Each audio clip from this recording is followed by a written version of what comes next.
I can just start by saying how excited I am to be here and to represent PowerToFly. We're the fastest growing platform matching women in tech from all over the world to companies that value diversity. The women that you're seeing on this very first opening slide are from all over the world: Denmark, USA, Bangladesh, USA.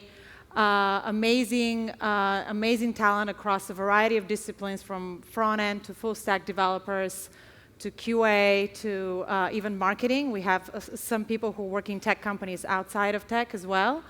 And it's just really, really exciting. And I'm here to tell you and to kind of share our story and what do we do, how do we got here, and just hopefully inspire you to take action. So now I have to figure out. Yes, all right. So about me, as you are hearing in my accent, I'm definitely a first-generation immigrant. I was born in Bulgaria and arrived here in 2001, coincidentally, a week before September 11th. I arrived to study at ITP, at the Tisch School of the Arts at NYU, which is an amazing program which had started in, I think, 1978 under the visionary Red Burns. She's dubbed the mother of Silicon Alley, a fantastic woman who passed away 2 years ago at the age of 88, but inspired many in the 35 years of IDP's existence. And in a way, her death was one of my kicks in the butt to say, hey, it's been 10 years since you graduated. When are you gonna start giving back to the world? And little by little, the idea of PowerToFly came along. The other cornerstone of my story is that I was a chief technology officer of online activist group Avaz.org for 7 years prior to co-founding PowerToFly. And in those 7 years, I gave birth to 3 kids in the span of 5 years. And so I keep saying my story is a story of hope. I'm one of those women in tech who didn't fall out of the workforce, who made it work, who didn't fall out of the family and pursued a career, right? And the only reason why this was possible and why it happened, and I was so lucky that it happened to me, is because the company I joined, Avaz.org, was a distributed company from day one. That meant that they placed no restrictions on where their staffers were placed in the world, as long as they were competent to do the job and aligned with their mission. And so I was one of the lucky ones. My eyes were open to this whole new way of working. And that's another part of the inspirations with PowerToFly. When I emerged from 7 years of being a CTO and the 3 kids and everything, I said, okay, so what's happening in the world? I realized that people are saying there's not enough women in tech. And that was my own experience as a CTO, right? Every time I hired, I had to hire in a hurry. My budget was approved in the last minute. And I was just given budget, go hire. 99% of my applicants were male. I had, even as a senior female technical leader, I had no time to invest in diversity. And I decided, oh, hold on a minute. I think if I merge those 2 ideas together, we have a concept that, if we find the women in tech from all over the world and enable hiring managers to actually have a diverse pipeline, we have a chance to create something that's truly going to change the world. At that point of time, I met my co-founder, Catherine, who was supposed to be here, but had an emergency. I had to cancel her trip, so I'll give you a little bit of her story, too.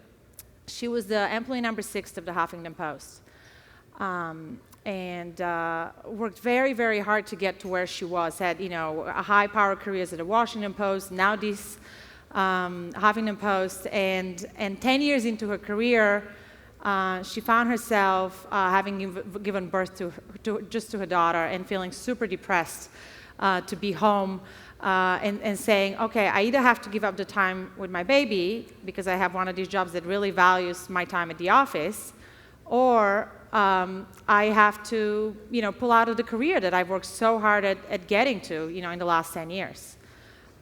She also had a number of anecdotes of traveling on the subway 9 months pregnant to just sit next to an office to a guy next to her and use, Slack. So when I invited her for coffee and started describing my vision for women in tech, she didn't stop talking. It was one of those stories where I knew I had found the right co-founder, because she said, wait, this is not just about women in tech. This is affecting me as a woman in editorial, and it is affecting women in marketing and PR. This is affecting women all over the place. We can really create the platform to address this problem for the billions of women in the workforce worldwide. So this is our timeline since launch. So it's been a little over 2 years. We raised $7.5 million. This spike has an interesting story that happened to us last year when Catherine wrote an article in Fortune, which was Fortune's most popular article in 2015. It beat any Donald Trump stories in terms of traffic. And it was an amazing spike for us. We grew from 3,000 to 33,000 women overnight.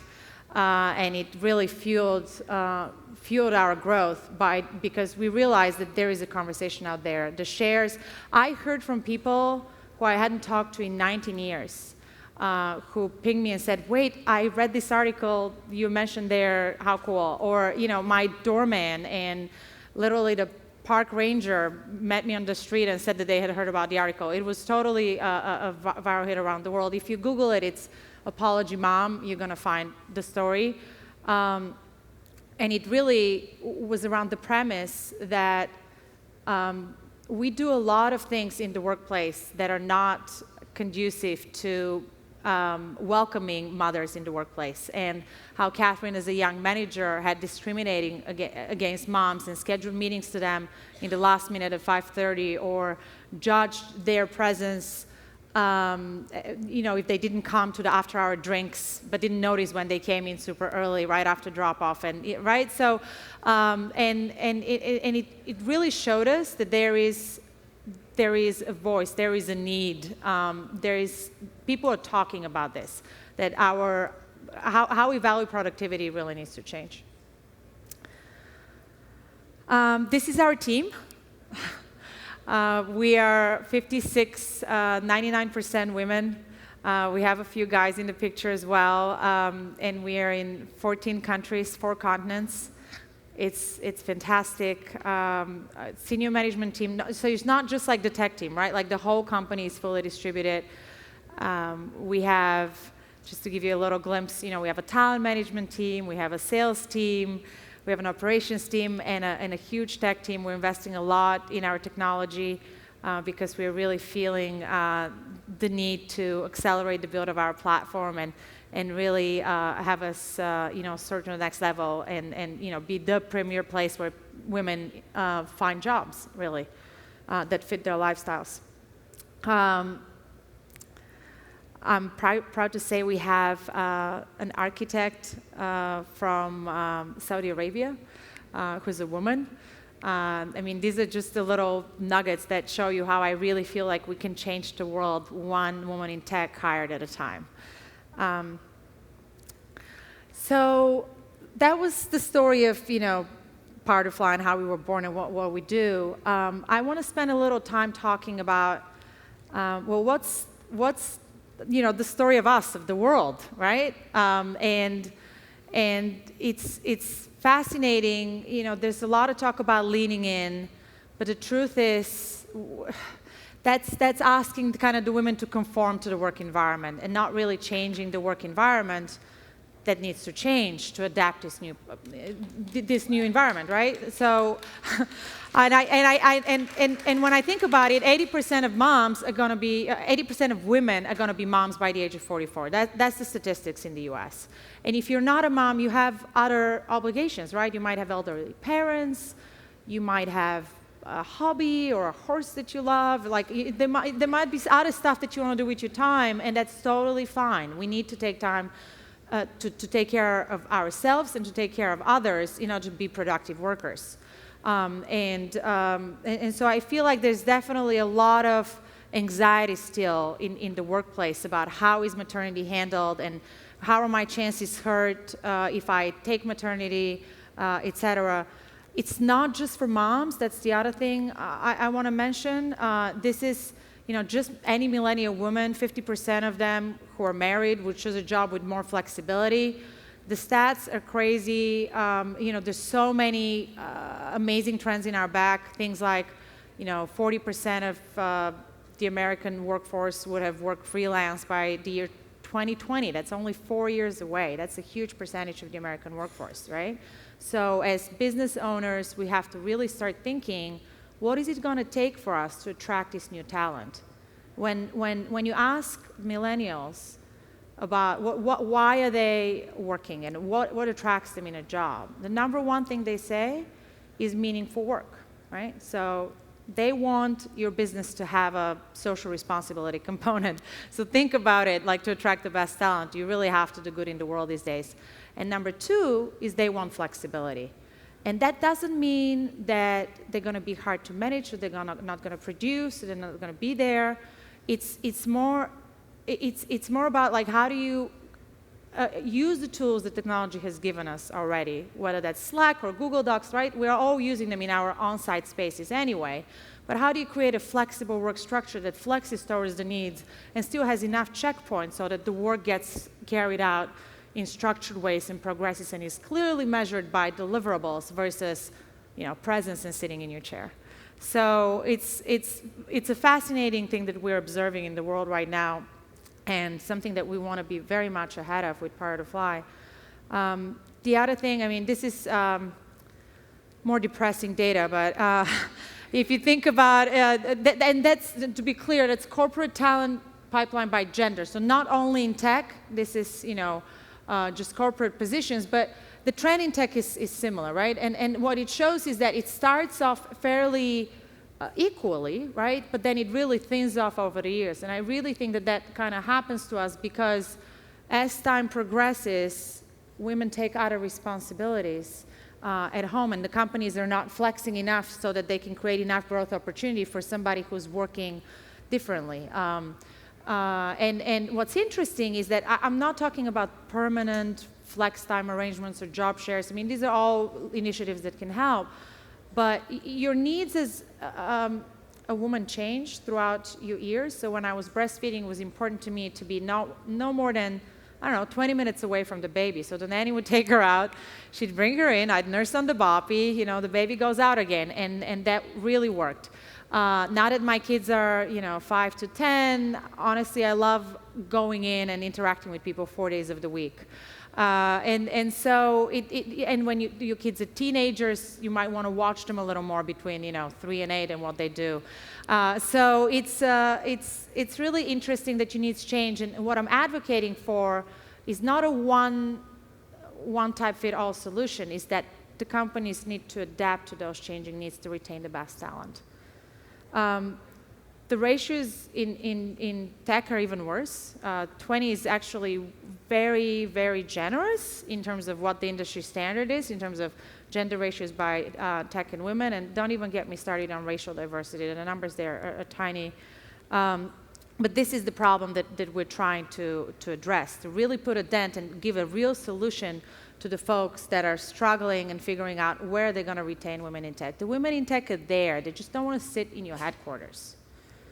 And why is that? That might not ring a bell in Omaha necessarily, but I'm sure, Bay Area, that's the norm. And I loved table tennis when I was, growing up in communist Bulgaria. It was my favorite thing to do in the park.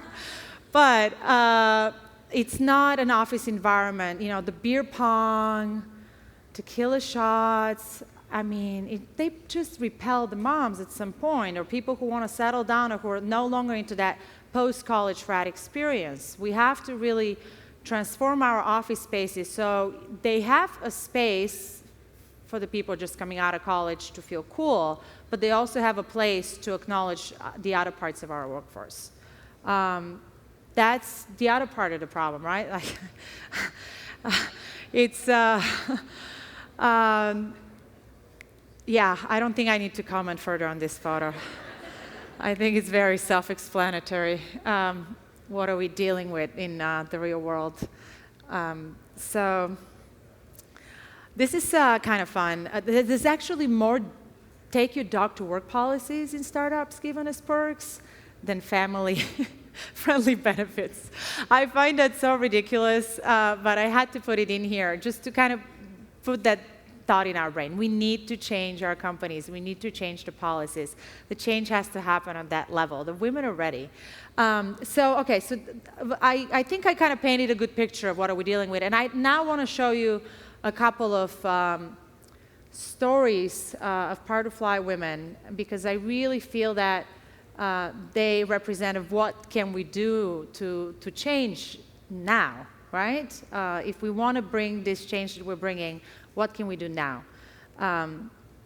This is Lika. She lives in Crimea, Russia, and she has been a PowerToFly talent since the very beginning, changed and worked for 2 different clients over time. She is very young, 23 years old, but has a 5-year-old son who's chronically ill. Her mother is battling with cancer, and I don't know if you guys remember, but Crimea is, under the sanctions now. GitHub stopped working in Crimea. Upwork stopped working in Crimea. Nobody works with Crimea because it's a sanctioned area.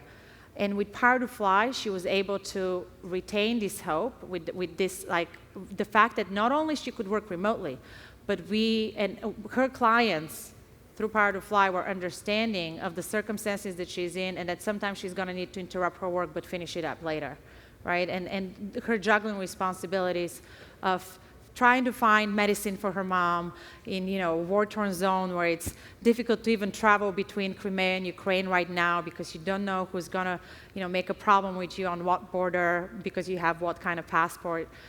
She's living in a very, very hard condition, and PowerToFly is her connection to the innovation economy. She worked for Rebel Mouse, which is one of the best startups in New York City for a while. And before that, she worked for Skill Crush, which is one of the premier platforms for educating women and learning how to code. And Lika's story is just one of the many stories of hope that we're creating, really. One of the reasons why I came to this country is because I felt like in Europe, I was always living a few years behind. I needed to be connected to the innovation economy. I needed to be at the heart of where it happens. And thank God 10 years later, I had the bravery to actually take an action about it. But that's my vision and my dream for all the women around the world who can't physically travel here, but they have a chance to actually participate in building these products in the innovation economy, no matter what their personal circumstances and no matter how fucked up the place they live in. Excuse my language. I come from New York and I learned English from MTV, so I'm excused. These are a couple of more stories of hope that I want to tell you about. So first I'll start with Jocelyn at the bottom right, where we don't have a quote from her, but Jocelyn has 2 5-year-old twins. She's actually in San Francisco, but she doesn't want to work for a company where she has to check in at 10 a.m. and go home at 8 p.m. or whatever. She works all the time anyway. She's hyper-connected. Even when she has lunch with me, she's slacking and solving problems, with checking code in and whatever. But she just prefers to be more present for her kids. And now is working from San Francisco at Hearst Corporation in New York City. She's also one of these people who's actually, it's really amazing story. Let me tell you some of the more international stories. The blue one in the center, this is Lara from Argentina, and she's a firefighter in her free time. So, a big part of what we do with PowerToFly is see it to be it, right? When you were growing up and there were not, female doctors as role models, you didn't know that you could grow up and be a doctor. And right now, there was too many stories about you can't be a woman in tech. Yes, you can. Our PowerToFly profiles are really built up editorially with a huge focus on my story so that we can inspire each other and we can inspire the next generation. You can be all of those things. Be a kick-ass coder, be a kick-ass mom, be a kick-ass firefighter, cross a river with a bike on your shoulders and holding 2 kids at the same time. All of that is possible as long as you want it. So Stella up there, she's actually in Venezuela, and she's a VP of engineering at Hearst. Sylvia on the top is from Poland. looking very Eastern European there. She works for Social Code, amazing company as well. And Milena, right here, same name as me, works from the beach in Montenegro while being a product manager for Rebelmas. And I mean, and this is just, we have so many, many more stories like that, where we're really enabling that flexibility and that mobility that we're talking about. And some, as I said, are using it to take care of children. Some are using it to live on the beach, but still be very professionally challenged and working and participating in the innovation economy. And it's not just about the women's story, actually. I wanted to show you some stories from the company's perspective too, because as much as we're changing professional opportunities for women, I'm like triply more passionate about the change that we're doing on the company side. Because as I outlined earlier, we really, really need it. And I feel like we are providing a real solution that can really impact your ratios if you think about it. So all these women built the Good Housekeeping TV app for Hearst. They actually had an app built entirely out of women, and I think that's amazing in an industry that you have with 12% gender ratios to have an entire team made out of women. I think that's awesome, and the fact that the products were built for women and built with a geographically diverse team really contributed to making them awesome.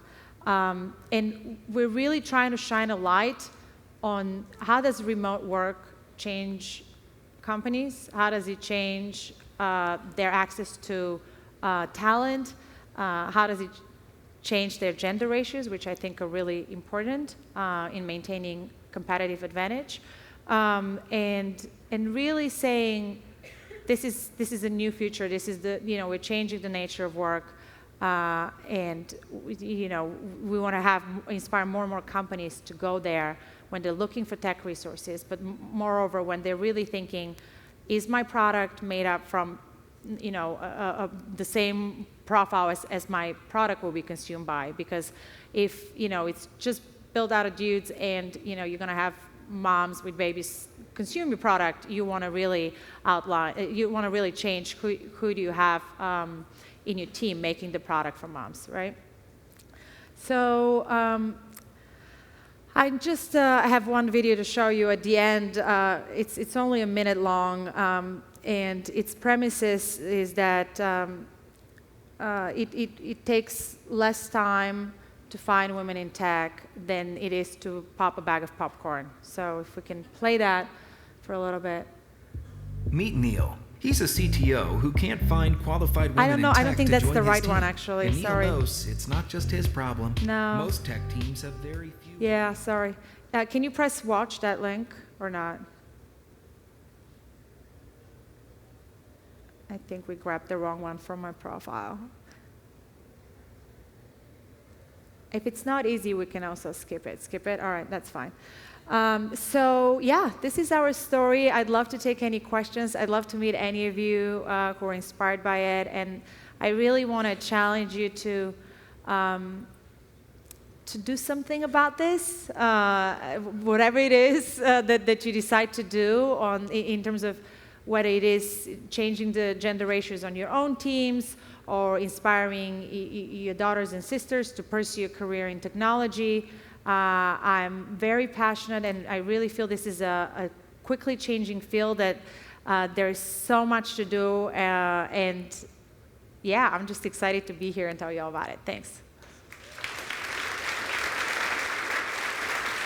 Thank you, Milena. Thank you.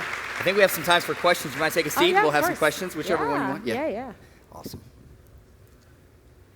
And I have pants, otherwise I hate the couches. Milena, if you guys have questions, go ahead and take a chance to come up to the mic. But one of the fun things that I think you just did so well was champion stories. And I was hoping you would get there in your talk. I could tell from the first time you mentioned a woman in, was it Saudi Arabia? I could see the way you lit up and that it was personal to you. Yeah. And it's fun to see that you've helped over, was it 70,000 people really connect through this thing. But you're still celebrating that one story over and over and over again, all those different stories. So, but because I feel like the best way to change a society is not by giving humanitarian aid to the poorest. It's by giving income in the hands of middle-class women. I know it from my own story. Every summer I go back home to Bulgaria to spend a couple of weeks there, mainly so my kids don't grow up to be American brats. Thank you for that. That's really helpful. And I see that, who hasn't paid their health insurance, who hasn't, whose fridge broke down and they're trying to live without a fridge, and I give little handouts where they need it. But that's, and if you employ women, they're going to start creating secondary jobs. Just like in the previous speech, she was talking about if you, find a tech company, there's going to be 7 more jobs created. It's similar. If you give a woman a job, she's going to hire then help for the housekeeping, help for the kids. She's going to start, giving services to the seamstresses or whatever it is. So it really trickles down, and that's what's beautiful about what we're trying to build. Really, really fun. Go ahead. You have a question? Yep. I'm Lindsay. I'm from We Write Code out of Des Moines, and I had a question. Hey, by the way, just so could you grab that? Don't be afraid of it. Yeah, just go all in. Right, go all in. My name is Lindsay. I'm from Des Moines over in Iowa. And my question for you is kind of one that I struggle to answer constantly. A lot of the time when people are presented with enveloping women and minorities into their organizations more, there's a constant battle back and forth of talking of skills versus diversity. My question to you is, how do you answer that question? What is it that when people say, I'm looking for skill, I'm not necessarily, and regardless, I don't care who it is that's in front of me, I'm looking for skill. What's kind of the right answer to kind of approach that you've found so far that really kind of brings that home? I think you have to strive to have both. Of course you need skill, you need to have the skill to get the job done, but if that means that your team's going to be very undiverse, I think you have to look harder, and that's why finally managers have a place to go to have a pipeline, and then once you have a pipeline and you're actually interviewing an equal number of men and women for a certain job, absolutely pick the best one for the job. I guarantee you there's going to be no disparity on the final results at that point, and yeah. Lisa Mitchell, question for you.